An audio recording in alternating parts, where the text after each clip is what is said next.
तो आज हम पहला चैप्टर करेंगे, योगा ओवरव्यू। ओके। पहला चैप्टर है योगा ओवरव्यू। ओवरव्यू। यस। तो बुक में सारा कुछ है, केवल आप ध्यान से सुनना, और जो नोट करने वाला हो वो मैं बोलूंगा नोट करने को, otherwise you just try to remember. Okay. सबसे पहले हम आपको योगा ओवरव्यू बताते हैं, योग क्या है। ठीक है।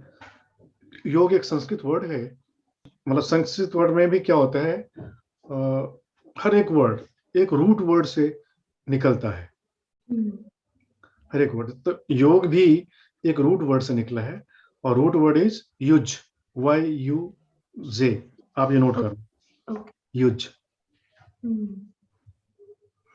ये संस्कृत वर्ड है। हाँ, संस्कृत में भी जो रूट है ओके। युज वर्ड से बना है क्या, योग। और युज मतलब होता है टू ज्वाइन, टू योग, और या टू ज्वाइन, टू योग, और तीसरा होता है टू यूनाइट। तो अब आप समझ सकते हो योग का मतलब क्या होता है। योग का मतलब ज्वाइन करना या या यूनाइट होना, हाँ जी। ये होता है योग। पूरे योग में आप यही सीखोगे, चाहे वो आसन हो या प्राणायाम हो या मेडिटेशन हो, लेकिन उसका गोल होता है यूनियन। किसके साथ यूनियन, उस डिवाइन के साथ। यस। वो डिवाइन कैसा है, वो डिवाइन कौन है, उसके बारे में भी आपको जानकारी मिलेगी इसमें, और आपको अनुभव भी मिलेगा। जैसे मैंने अभी आपको बताया ना कि जब आप, जैसे आपने ही बताया कि जब आपको कुछ कंफ्यूजन होता है, देन यू मेडिटेट, और वो कंफ्यूजन दूर हो जाता है, या वो क्वेश्चंस के आंसर्स मिल जाते हैं आपको। वो कहाँ से आता है, वे सभी आते हैं, वो उसी डिवाइन से आता है। And that divine is infinite, वह अनंत है। वह जो डिवाइन है वो क्या है, इन्फिनिट है, अनंत है, उसका कोई अंत नहीं है। वह डिवाइन ओमनी प्रेजेंट है। ओमनी प्रेजेंट मतलब होता है जो हर जगह व्याप्त है।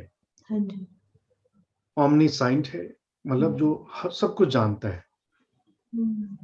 तो संस्कृत में शब्द होता है ओमनी प्रेजेंट, मतलब होता है सर्वव्यापक। सर्वव्यापक। सर्वव्यापक, ओमनी प्रेजेंट मतलब होता है। ओके। तो वह जो डिवाइन है वो क्या है, सर्वव्यापक है, मतलब हर जगह है वो। ऐसा नहीं है कि केवल मंदिर में है या गुरुद्वारे में है या मस्जिद में है, कि लोग मानते हैं कि वह ईश्वर केवल वहीं पे होता है, लेकिन ये क्या है, लिमिटेड विजन है। योग कहते हैं वह ईश्वर या रब या परमात्मा, जो भी हम कहें, वह हर जगह है, कण कण में, हर एटम में है, और बड़ी से बड़ी चीजों में है। अब के लोगों की धारणा होती है कि वो ईश्वर जो आकाश में कहीं बैठा हुआ है, बहुत दूर बैठा हुआ है। अब योग करने के लिए उसको आकाश में जाना पड़ेगा, मतलब जुड़ने के लिए आकाश में जाना पड़ेगा। योग कहते हैं वो कहीं और नहीं है, बल्कि हमारे भीतर है, और उस भीतर के साथ जुड़ने का नाम है योग। ओके। आपने पतंजलि का नाम सुना होगा। हाँ जी। पतंजलि एक ऋषि थे। ओके। ऋषि मतलब एक गुरु थे। हाँ जी। पतंजलि, और उन्होंने योग की खोज की थी, उन्होंने भी। ओके। और योग के ऊपर काफी काम किया था उन्होंने। ओके। तो उनके योग का नाम है अष्टांग योग। अष्टांग योग। ओके, जो हम सूर्य नमस्कार भी करते हैं 2 टाइप्स के। हाँ, तो एक हठा योगा होता है, हठा योग वाला, एक अष्टांग योग वाला होता है। तो अष्टांग योग एक स्टाइल हो गया है, जो मैसूर का नाम सुना होगा आपने। मैसूर में एक मैसूर। हाँ जी। जो कर्नाटक में है। हाँ जी। तो मैसूर में एक गुरु थे, योग गुरु थे, जिनका नाम था के पट्टबी जोइस। इस बुक में आएगा, वो आगे आएगा। ओके। तो उन्होंने अष्टांग योग अपने, जैसे रामदेव जी ने पतंजलि नाम दे दिया अपने योग का, तो ऐसे उन्होंने अपने योग का नाम दिया था अष्टांग योग। ओके। लेकिन एक है ट्रेडिशनल अष्टांग योग, और एक है उनका वाला। ओके। तो मैं बात कर रहा हूँ ट्रेडिशनल की। अच्छा। जो हजारों साल से वो योग चला आ रहा है। तो पतंजलि ने जिस योग की खोज की थी उसका नाम दिया था उन्होंने अष्टांग योग। और अष्टांग योग में 8 अंग होते हैं जो आपको आगे चल के आपको सीखने को मिलेगा। मेरा फोकस था कि पतंजलि ने जो योग की परिभाषा की है, उन्होंने कहा है योगः चित्त वृत्ति निरोधः तदा द्रष्टुः स्वरूपे अवस्थानम। उन्होंने योग की परिभाषा ये की है, मतलब इन्होंने योग ये बताया है कि जब हमारा चित्त मतलब क्या होता है? मन। हालांकि चित्त मन से भी ऊपर है। जैसे हमारा ये शरीर है, शरीर में ही हमारा मस्तिष्क है, ठीक है? और मस्तिष्क में क्या है? ब्रेन है, या हम मन के माइंड के, उसको माइंड कहते हैं। कहते हैं उसका माइंड बहुत शार्प है, बहुत क्लैरिटी है उसके माइंड में, उसका माइंड बहुत डल है, ऐसा कहते हैं ना। तो माइंड ही है जो इतना बड़ा कुछ क्रिएट करता है, या माइंड ही है जो लोगों को लीड करता है, या माइंड ही है जो डिस्कवर करता है चीजों को।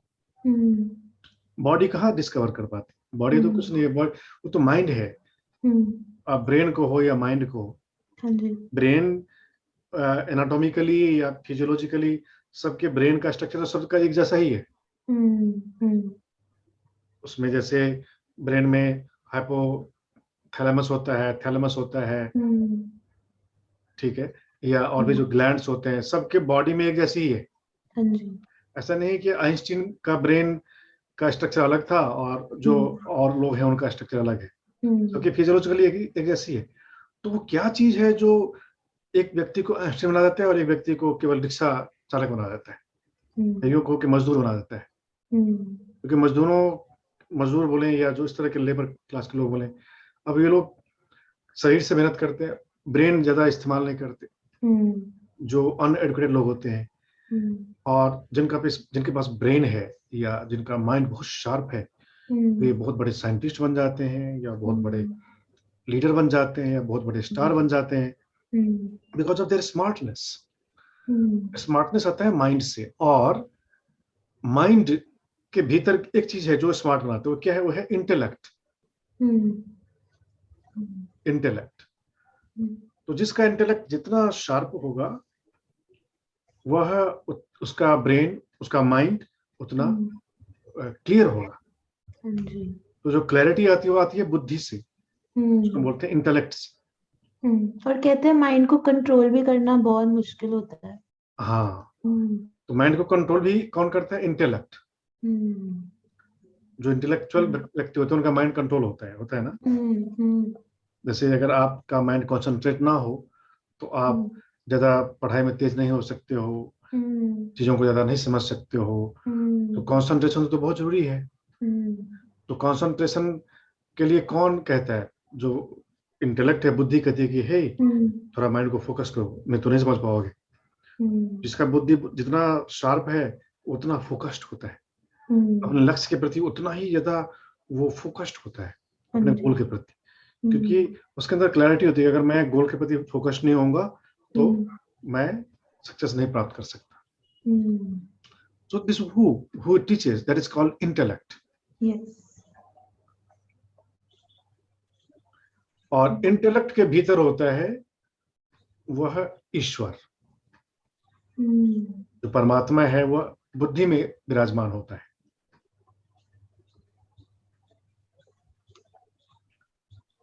और उसकी बुद्धि में उतनी मात्रा में, उतनी डिग्री में होता है जिसकी बुद्धि जितनी साफ होती है। साफ मतलब उसको बोलते हैं सात्विक, सत्व, तमस, रजस, 3 तरह की बुद्धि होती है। सात्विक, राजसिक एंड तामसिक बुद्धि। हाँ जी, सात्विक, तामसिक और राजसिक। ओके। 3 प्रकार की बुद्धि होती है। तो जिनकी जो तामसिक बुद्धि होती है वो बुद्धि बहुत ही डल होती है, ऑब्सेस्ड बुद्धि, ऑब्सेस्ड इंटेलेक्ट, जिसमें ऑब्सेशन होता है, जिसमें वायलेंस होता है, जिसमें एडामेंट जिसको बोलते हैं कि वो हार्डकोर होता है, जिसमें जेंटलनेस नहीं होता। बोलते हैं जेंटल तो मैन। ये मतलब लाइक वी आर बोर्न होके ऐसे होता है या यू बिकम लाइक दैट, मतलब? कई चीजें हमारे डीएनए में होती हैं और कई चीजें हम प्रैक्टिस से उसको डेवलप करते हैं। हाँ जी। ठीक है ना? तो जिसकी इंटेलेक्ट जितनी प्योर होगी, उसके इंटेलेक्ट से डिवाइन उतनी पावरफुली मैनिफेस्ट होता है।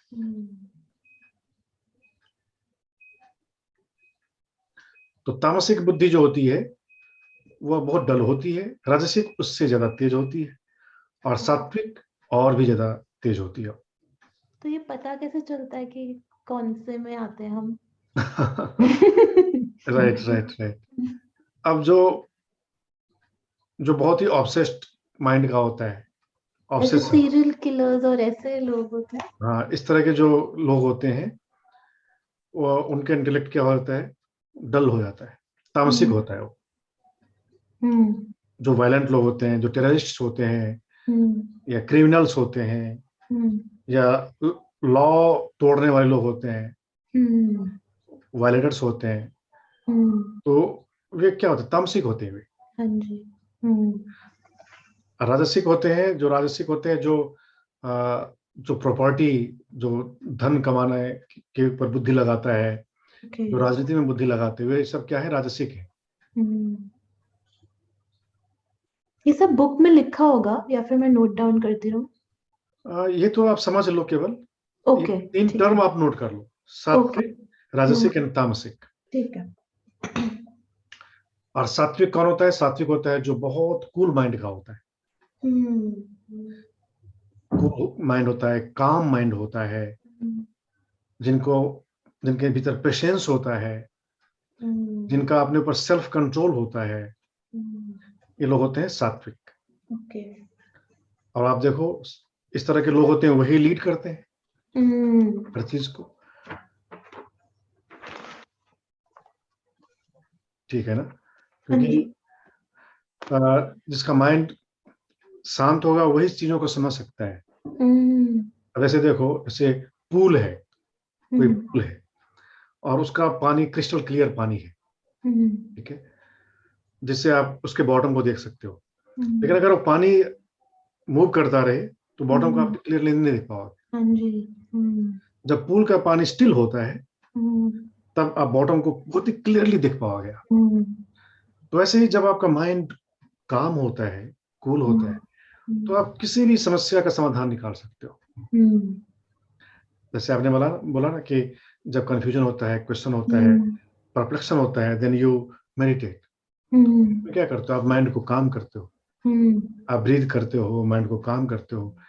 वैसे माइंड काम होगा, हर चीज क्लियर हो जाती है, आपको क्लैरिटी आ जाएगी कि मेरे को ये करने से ये होगा, इसका ये होगा, ये होगा, and then you do that. Yes. तो क्लैरिटी आती है किससे? Calmness. So this is called sattvic mind. तो पतंजलि कहते हैं कि जिसका मन शांत हो गया, सात्विक हो गया, तो वह तदाद्रष्टु स्वरूपी अवस्थान, वह अपने स्वरूप में अवस्थान हो जाता है। तो अपने स्वरूप में आने को क्या बोलते हैं पतंजलि? योग कहते हैं। ओके। तो योग का मतलब है कि अपनी जो रियलिटी है, जो मेरा जो हाईएस्ट सेल्फ है, उसमें आना योग होता है। अब क्लियर हो गया होगा मेरे ख्याल से। हाँ जी।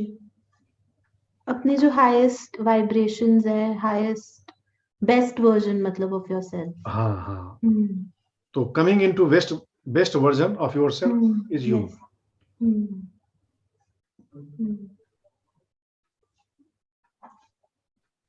अब हम आते हैं,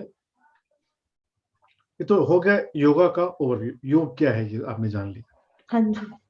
अब कितने योग के कितने कीज हैं? 6 कीज हैं। 6 कीज। पहली है दृष्टि। 6 कीज ऑफ योगा में लिख लो, पहले दृष्टि। दृष्टि। दूसरा आसन। आसन। दृष्टि मतलब होता है फोकस या इनसाइट, गेज, विजन, उसको साइट कहते हैं, उसको हाँ दृष्टि जी। कहते हैं। दूसरा आसन मतलब पोस्चर। पोस्चर। तीसरा है प्राणायाम। प्राणायाम मतलब ब्रीदिंग्स, ओके। लॉन्ग ब्रीदिंग जिसको हम कहते हैं। प्राणायाम का सीधा मतलब होता है लॉन्ग ब्रीदिंग। Long breathing.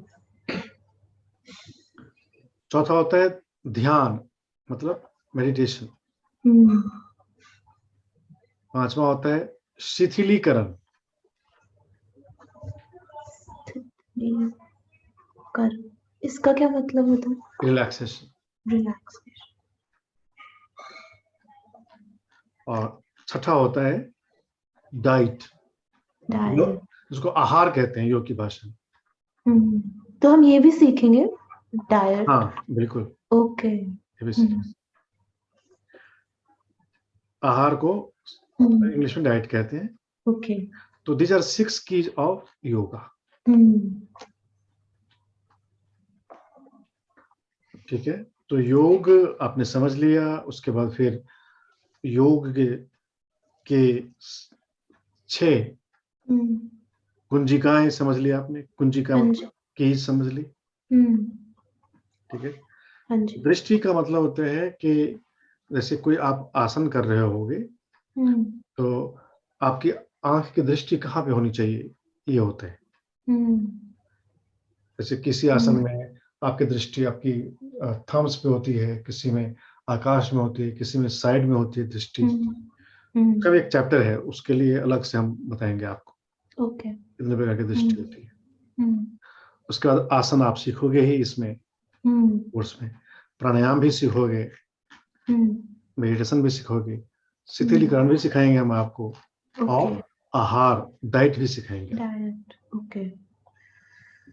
ठीक है, तो ये थे 6 कीज। इसके बाद सूर्य नमस्कार के बारे में मैं बताऊंगा आपको, जो आज आपने किया था। हाँ जी। सूर्य नमस्कार एक विन्यास है। क्या है? विन्यास। विन्यास। उसको इंग्लिश में विन्यासा कहते हैं। तो विन्यास, इसको विन्यासा योगा भी आपने सुना होगा। विन्यासा योगा, अष्टांगा योगा, विन्यासा योगा सुना होगा। तो विन्यास का मतलब होता है mindful movements with awareness of the breath, with breath awareness, या movement with breath. Okay. Mindful movements with breath, इसको हम विन्यास कहते हैं। Okay. तो सूर्य नमस्कार में ये होता है, जैसे श्वास लेते हुए, ब्रीथ इन करते हुए आप मूव करते हो, जैसे आप पीछे जाते हो फिर आगे आते हो, राइट। तो इसको हम बोलते हैं विन्यास। सूर्य नमस्कार को विन्यास कहते हैं। ये भी धीरे धीरे समझ आएगा कि कब ब्रीद इन ब्रीद आउट करते हैं जब सूर्य नमस्कार में। Yes yes. एक फंडामेंटल मैं आपको बताता हूँ, ब्रीदिंग का फंडामेंटल क्या होता है योग में। और जब आप आसन करोगे तो इसको आप अप्लाई करना अपने प्रैक्टिस में, फिर देखना आपके आसन की जो इफेक्टिविटी है काफी बढ़ जाती है। ओके। ठीक है, तो जो फंडामेंटल आप याद रखोगे तो उसे आपको हर आसन में काम आएगा। वो ये है, जितने भी बैक बेंडिंग आसन होते हैं उनमें आप ब्रीद इन करते हो। ओके। जब कभी आपको बैक मूव करना है then you have to breathe in. Okay. और जब आपको फॉरवर्ड बेंड करना होता है तो उसमें आपको ब्रीथ आउट करना होता है। Okay. Breathe out. Okay. Breathe out. तो backward bending breathe in, forward bending breathe out. या दिस इज इजियर अब याद रखने में। Yes yes. अब सूर्य नमस्कार में देख लो, जैसे आपको पीछे झुकना है, पीछे जाना है तो ब्रीथ इन करना है, आगे झुकना है, ब्रीथ आउट करना है। फिर जो एक आप करते हो जिसमें ब्रीथ इन करते हो, फिर ब्रीथ आउट करते हो, या प्लैंक में भी ब्रीथ आउट करते हो। ओके। फिर ब्रीथ इन करते हुए कोबरा में जाते हो, क्योंकि this is back. Breathe out करते हुए फिर डाउनवर्ड डॉग में आते हो। हाँ जी। फिर जब आप लेग आगे लाते हो हठा योगा में, हठा योगा वाले सूर्य नमस्कार में, उसमें ब्रीथ इन करते हुए, क्योंकि उसमें बैक बेंड होता है ना। फिर दूसरी लेग को आगे लाके फिर नीचे झुकते हो, ब्रीथ आउट करना होता है, because this is forward bend. Then again you take your hands back, so breathe in, namaskar, breathe out. Okay, अब मैं ऐसे ही याद रख के दूंगी। Yes yes yes. तो आप जितने भी आसन करोगे, चाहे वो नटराज आसन हो या वृक्षासन हो या वॉरियर हो, जितने भी पोज करोगे आप, तो आप ध्यान रखना कि उस पोज में जाने का तरीका होता है, एंड इधर ब्रीथिंग इन या ब्रीथिंग आउट करते हुए जाते हो या आते हो। ओके। और योग में कुछ आसन ऐसे होते हैं जिनमें आप साइड बेंड करते हो। हाँ जी। जैसे आज आपने किया होगा त्रियप ताड़ासन। हाँ, शुरू में उन्होंने कराया था। हाँ, जो साइड बेंड करते हैं तो उसको ब्रीथ आउट करते हुए बेंड करते हैं। Okay okay, side bending also breathe out. हाँ, ब्रीथ आउट। ठीक है। एक और चीज है जो ब्रीथ आउट करते हुए करना है, वो है ट्विस्टिंग। ओके, जब आप किसी ट्विस्टिंग पोज में जाओगे तो ब्रीथ आउट करते हुए जाओ, और अगर स्टे करना है तो स्टे करते वक्त आप ब्रीथ इन ब्रीथ आउट करते रहो। ओके। लेकिन जाने का तरीका क्या होगा, ब्रीथ आउट करते हैं। ठीक है। और आने का तरीका होगा ब्रीथ इन करते हुए आना है। हालांकि आपने जो ट्विस्ट किया होगा उसमें हम ऐसे करवाते हैं, जैसे ब्रीथ इन करते हुए एक तरफ जाओ, ब्रीथ आउट करते हुए दूसरी तरफ जाओ। ऐसे ही बोला था उन्होंने। हाँ, जब आपने लेफ्ट टू राइट 10 बार कर लिया, फिर right to left, breathe in right left breathe out, उसका काउंटर हो जाता है। फिर उससे क्या होता है, उसका जो कुछ साइड इफेक्ट होने वाला होता है वो बैलेंस हो जाता है। ओके। तो आपने देखा साइड बेंड में भी और ट्विस्ट में भी ब्रीथ आउट करते हुए हम करते हैं। बस बैक बेंडिंग में ब्रीथ इन है, बाकी मोस्टली सारे ब्रीथ आउट है। एग्जैक्टली। जब कभी आप योग में कोई आसन करते हो, नॉर्मली आपके दोनों पैरों के बीच में जो डिस्टेंस होता है, चाहे वो प्लैंक हो या डाउनवर्ड फेसिंग डॉग हो या अपवर्ड फेसिंग डॉग हो, ठीक है, या ताड़ासन हो, उनमें पैरों के बीच में जो डिस्टेंस होगा आपके जो हिप्स है उसी के बराबर। ओके। ठीक है। और हाथों के बीच में जो डिस्टेंस होगा, जो आपका शोल्डर्स है, इसी के बराबर।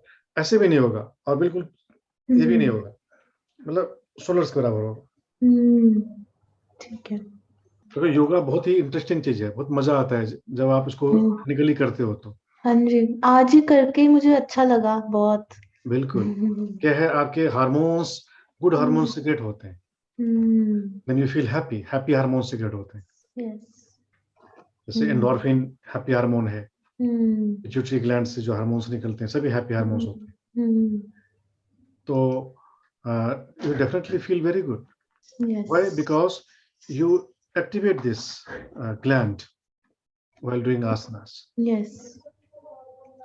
And it's more gentle than जैसे workouts भी होते हैं, like मैं gym and all भी मैं करती हूँ, but जो feeling योगा के बाद you feel mentally, emotionally better than. Yes, stabilization आप feel करते हो, एक stability आती है। हाँ जी। बहुत balancing आती है। And you are grounded, you are focused. Yes. You are connected. ये सभी क्वालिटीज आती हैं योगा से, जिम से ये सब नहीं आता। हाँ जी, वो सिर्फ फिजिकली बॉडी पे ही आता है। मसल्स बनाने के लिए है, हा फू फू ऐसे ये सब होता और है। हार्ट अटैक्स भी हो रहे हैं अब लोगों को, इतने जो भी जिम कर रहे हैं। कई सारे लोग ट्रेडमिल पे मर जाते हैं। आपने सुना होगा कि ट्रेडमिल पे करते हुए वहीं पे एक्सपायर हो गए, या पुशअप कर रहे थे उस टाइम हो गए, या ये कर रहे थे। तो these are not natural things actually. These are not natural. Yoga is very natural thing. इसमें तो जिसको हार्ट की प्रॉब्लम है उसके लिए भी है योगा, लेकिन जिम सबके लिए नहीं है। जिम में तो हेल्दी लोग भी बीमार पड़ रहे हैं, और इसमें तो बीमार लोग भी स्वस्थ हो रहे हैं। हाँ जी, एग्जैक्टली। और जिम के द्वारा अगर वेट लूज होता है जितनी तेजी से, तो वेट गेन भी उतनी तेजी से हो जाता है अगर जिम छोड़ दो। लेकिन योगा में ऐसा नहीं होता। हाँ, इसलिए yoga is very safest and very ideal, that takes care of all aspects of your being. Yes. केवल ऐसा नहीं कि केवल मसल्स बना रहा है और जॉइंट्स को कमजोर कर रहा है, ऐसा नहीं होता है। जिम करने वालों को बाद में पता चलता है जब वो 50 प्लस हो जाते हैं तो उनके नर्व्स की प्रॉब्लम हो जाती है, उनके जॉइंट्स की प्रॉब्लम हो जाती है, उनके बॉडी का शेप ही खराब हो जाता है। बट योगा में you will remain as you are, जैसे अभी आप हो वैसे आप 40s में 50s में भी दिखोगे। आप हेमा मालिनी को देखो, कितनी एज होगी उनकी, अभी कितनी सुंदर दिख रही है। शिल्पा शेट्टी है, अभी कितनी कितनी एज है, कितनी दिख रही है। लारा दत्ता है, ये लोग योगा करते हैं, तो ये खास बात होती है, यूथफुल रहते हैं, यूथफुलनेस रहता है। आपका एनर्जी लेवल, आपकी एनर्जी, आपके चार्म, आपकी आईज में जो ग्लिटरिंग आईज होती है, आपका सब कुछ यंग रहता है। And all these things come from where? From within. जो जितना भीतर जीता है, जो जितना इनर वर्ल्ड में जीता है, वो उतना ही हेल्दी लाइफ जीता है। जैसे आपने देखा होगा, जो जितना बड़ा वृक्ष होता है, जितना विशाल पेड़ होता है, उसकी जड़ उतनी गहरी होती है। आपने सुना है ना? और ये होता है, जितना बड़ा पेड़ होगा उतनी उसकी जड़ें इतनी गहरी होंगी। तो वैसे ही जो जितना महान व्यक्तित्व होता है, वो उतनी उसकी भीतर में पहुंच होती है। वो मेडिटेट करेगा, वो एकांत में रहना पसंद करता है कि नहीं? जितने भी क्रिएटिव लोग होते हैं, वे एकांत पसंद करते हैं, सोलिट्यूड पसंद करते हैं। अब उसी में से क्रिएटिविटी आती है उनको। और ये क्या है? योग ही तो है। दिस व्हाट इज योग? You connect with the universe, you connect with such dimension, जहां से क्रिएटिविटी आती है, जहां से सब कुछ आता है। और वो कहीं बाहर नहीं है, वो हमारे भीतर से ही कनेक्ट होता है। एग्जैक्टली। तो जितने भी चक्र होते हैं, जितने भी हमारे जो ये लेयर्स हैं, सब क्या है? जो बाहर है वो भीतर है। योग में कहते हैं यथा पिंडे तथा ब्रह्मांडे, यथा ब्रह्मांड तथा पिंडे, मतलब जो यहाँ है वो सब ब्रह्मांड में है, और जो ब्रह्मांड में है वो सब हमारे भीतर है। तो जब आप ऐसे आसन करो, जैसे बैलेंसिंग आसन करते हो, बैलेंसिंग आसन वो नहीं कर सकता जिसके भीतर कंसंट्रेशन नहीं है, जिसके भीतर स्टिलनेस नहीं है, वो बैलेंसिंग आसन नहीं कर सकता। बैलेंसिंग आसन के लिए आपको बहुत स्टिलनेस मांगता है, बहुत स्टिलनेस चाहिए। वो जो है नटराज आसन, वृक्षासन, वकासन, शीर्षासन, हेड स्टैंड के लिए भी स्टिलनेस चाहिए। और ये करने से भी स्टिलनेस आता है, वाइस वर्सा है, वाइस वर्सा, मतलब स्टिलनेस है, ये सब परफेक्टली होता है, और इसको करने से स्टिलनेस आता है। आपको कितना भी स्ट्रेस हो, आप थोड़ा सूर्य नमस्कार कर लो, देखोगे माइंड सेटल हो गया। आप कुछ भी मत करो, केवल सूर्य नमस्कार कर लो बस। तो सूर्य नमस्कार इतना पावरफुल है, आप केवल 10 पेयर्स कर लो सूर्य। आज आपने 5 पेयर्स किया होगा। हाँ जी, हमने 5 किए हाथा के, फिर वो नेक्स्ट वाले के 10, फिर से 5 ऐसे। हाँ, तो जो हठा वाला जो 5 पेयर्स है, अगर आप वो 10 पेयर्स कर लो, केवल हठा वाला, और ये वाला अष्टांगा ए का 10 कर लो, 10 या 20, 15 या 20 कर लो, ठीक है। और बी का 5 बार कर लो मैक्सिमम, उसके बाद शवासन कर लो, you will be fit and fine. Every day अगर ऐसे करो, केवल इतना ही करो तो आप काफी अच्छा फील करोगे, फिजिकली, मेंटली, इमोशनली और स्पिरिचुअली भी, ठीक है। तो जो आज आपने सूर्य नमस्कार किया था उसके बारे में, तो हमारा जो क्लास का जो फॉर्मेट रहेगा वो यही रहेगा, जो उस दिन का जब प्रैक्टिकल होगा उसके बारे में हम चर्चा करेंगे, उससे रिलेटेड हम क्वेश्चन आंसर करेंगे या उसकी क्लैरिटी हम देंगे, और उस दिन का जो लेसन प्लान होगा, जो थ्योरी का होगा, वो हम कवर करेंगे। तो आज के थ्योरी का था, पहले तो एक था कि जो भी किस तरह हमारा ये प्रोग्राम रहेगा, उसके बारे में हम चर्चा की थी पहली क्लास में। और दूसरी क्लास में आज का जो चैप्टर था वो था योगा ओवरव्यू, जो हमने पूरा कर लिया, जिसमें 6 किस के बारे में आपने जाना है। और उसके बाद आज हमने जो चर्चा की है वो जो आपने सूर्य नमस्कार किया था उसके बारे में। इसके अलावा आपने और क्या किया था प्रैक्टिकल में? और बैठ के फिर ट्विस्टिंग पोस्चर्स करे थे, और फिर लेट के, मुझे उनके नाम नहीं पता एग्जैक्टली। एक हमने वो किया था बोट पोज, और स्ट्रेच किए थे हिप्स को और फीट।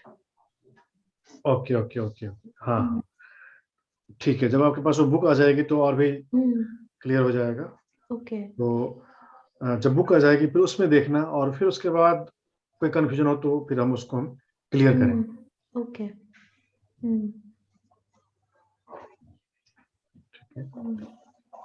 अभी और कुछ क्वेश्चन तो नहीं है? आज जो हमने किया नहीं, बाकी सब ठीक है। ठीक है, थोड़ा मेडिटेशन करवा दूं आपको? हाँ जी। ठीक है, तो अब आप बैठ जाइए, पलथी मार के बैठ जाइए। आपको पद्मासन आता है? एक पैर के ऊपर एक पैर। हाँ जी। दिखाइए। Very good. इसमें आप कितने देर बैठ जाते हो बिना पेन के? मैंने ज्यादा टाइम, आई थिंक 10-15 मिनट तो हो ही जाता है शायद। अच्छा अच्छा, बहुत अच्छा। तो आप इसमें बैठ जाओ, अभी हम 10 मिनट के लिए करेंगे मेडिटेशन। ठीक है। इसमें बैठ जाओ, आप दोनों हाथों को आप इस मुद्रा में रखो, इसको हम ध्यान मुद्रा कहते हैं। ऐसे दोनों थम्स को जोड़ लो, हाँ, और दोनों हाथों को लैप में। तो अभी जो है आपका लेफ्ट हैंड टॉप में आएगा, लेफ्ट हैंड। ओके। दिन के टाइम में लेफ्ट हैंड टॉप में होता है। दोनों थम्स को जोड़ के पर दिखा दो। ठीक है, तो ये बहुत ही कंफर्टेबली रखा होता है, मतलब उसमें स्ट्रेन नहीं होता। ठीक है, ऐसे ओके। लैप में। आप कैमरा ठीक कर लो। ओके। अगर मैं इस पोस्चर में टायर्ड हो गई तो मैं नॉर्मल उसमें बैठ सकती हूँ यस बाहर? Yes yes, okay. जैसे आप बोलोगे कि मैं अब मुझे टांगों में दर्द हो रहा है तो यू कैन चेंज। ओके। हाँ ठीक है। वेल, अपने हाथों को रख लिया अपने लैप में, स्पाइन जी। सीधी रखिए, और कुछ देर पहले अपनी दृष्टि को अपनी यहाँ पे रखिए, नोज टिप, नोज पे। Knows tip.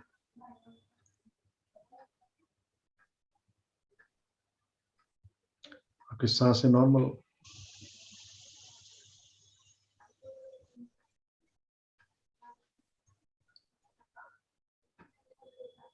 अब अपनी आईज को आईब्रो सेंटर में ले जाइए,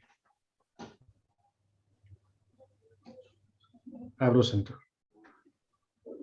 हाँ, वहां पे फिक्स रखिए अपनी आईज को कुछ देर। सांसें नॉर्मल लेते रहिए। इसको शांभवी मुद्रा कहते हैं।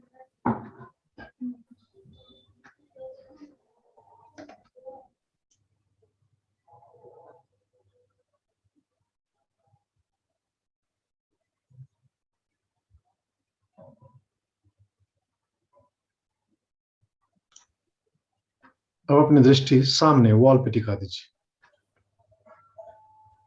और बिना पलक झपकाए हुए अपनी आंखों को रखेंगे।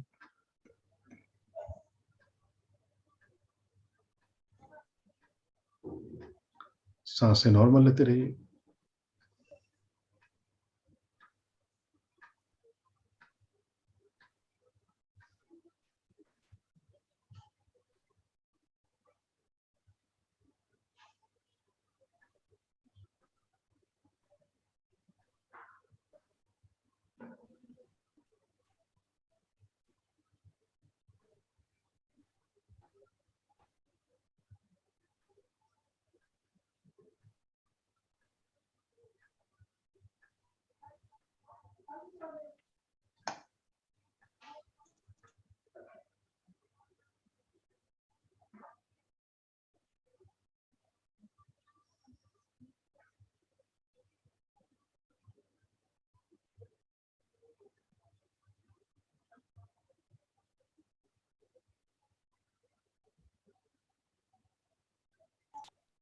अब आप आंखें अपनी बंद कर लीजिए धीरे से,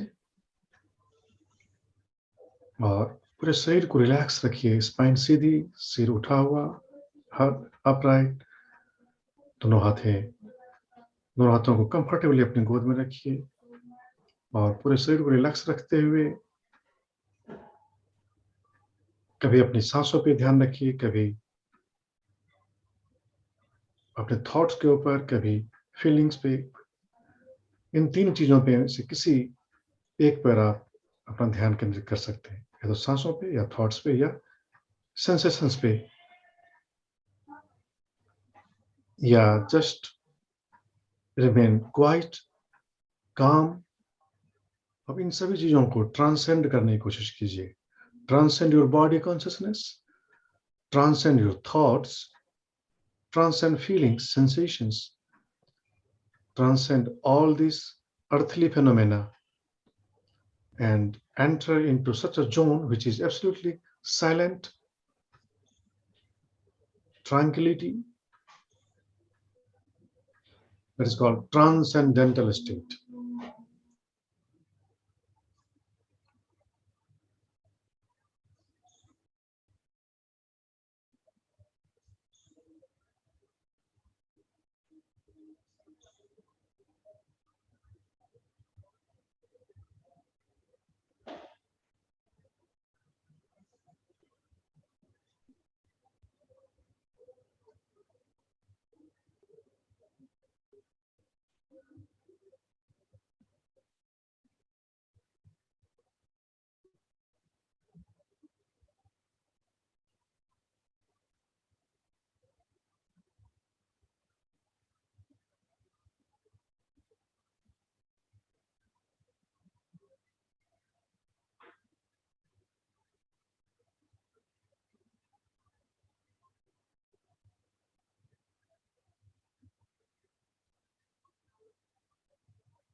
Remaining in transcendental state, say no to everything. Say no to thought, say no to past, future. Say no to your own plannings, your all works. Say no to everything and just say yes to silence.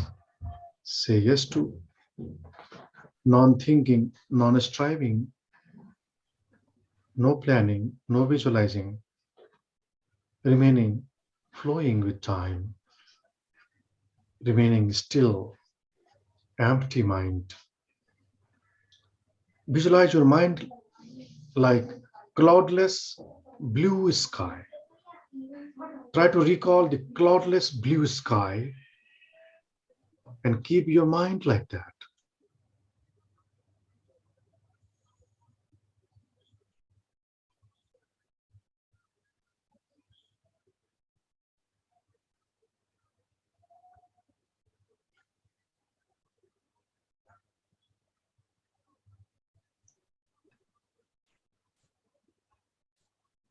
Ensure that you have transcended your body consciousness. Negate your body consciousness. Negate all these confined consciousnesses like body consciousness, your thoughts, feelings, your individuality. Transcend all these things and enter into your universality. Affirm that I am universal. Assert that I am beyond all limitations.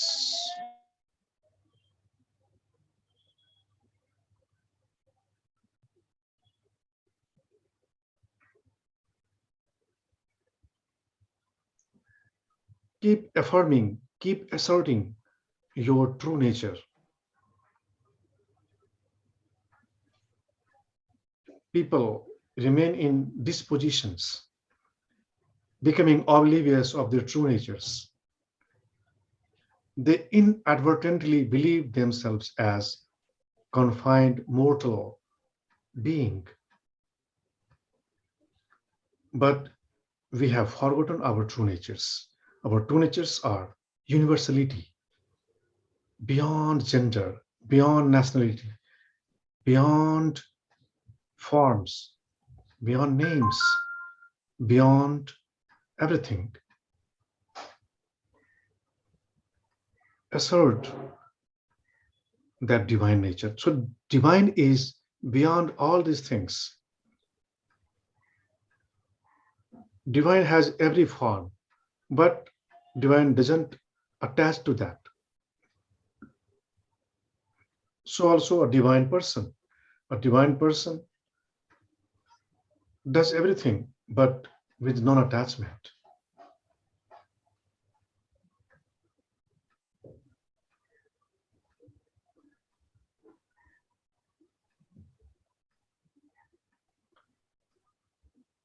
You keep your body, but being non attached. You keep your clothes, your vehicles, your houses, your industries, everything you keep. You live in abundance, but being non attached with non possessiveness. If you can dwell with this consciousness,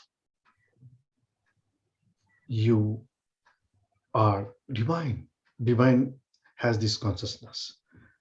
And having this consciousness means being divine. So dwell not only for some moments, but try to develop this consciousness in you all the time, reminding, asserting, affirming this divine consciousness, this divine nature, and you'll find life is different. Just dwell with this consciousness for some minutes. Excellent. Now, keep the same awareness, the same consciousness, which is divine consciousness, which is non attached, flowing, ever fresh consciousness. And we'll finish this with mantra. 3 Onkar after deep inhalations and 3 Shanti at the end. Om. Om.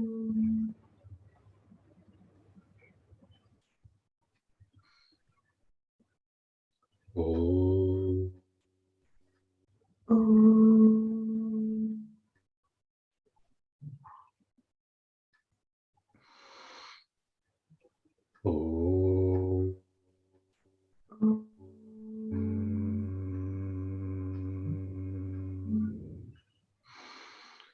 Shanti.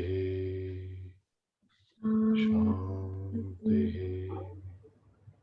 Shanti. Shanti. Bring your palms together, rub them, and let the heat. And put your palms over your eyes, over your crown, throat, chest, belly, thighs, knees, legs, palms together again. Bow down to divine and to the teacher who teaches you about that. And with happiness, cheerfulness, open your eyes, feel relaxed. Good. How is your leg? थोड़ा दर्द हो रहा है when I'm taking it out. आराम से, आराम से. Yeah.